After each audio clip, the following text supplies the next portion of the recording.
Welcome. Delivered through supplemental oxygen devices, such as oxygen cylinders or concentrators. The cost of such medical oxygen equipment and services can vary based on factors like the country, healthcare system, and the specific needs of the patient.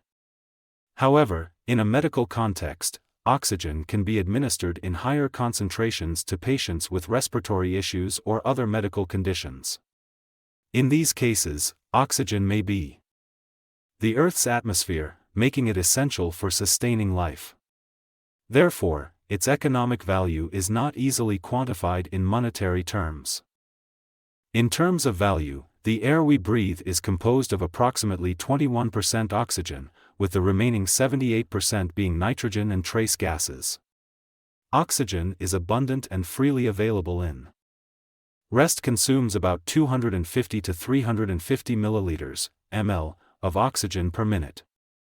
Over the course of an entire day, this would amount to approximately 360 to 504 liters of oxygen per day. The quantity of oxygen given to a human being per day can vary depending on the individual's age, activity level, and health condition. In a typical scenario, a healthy adult at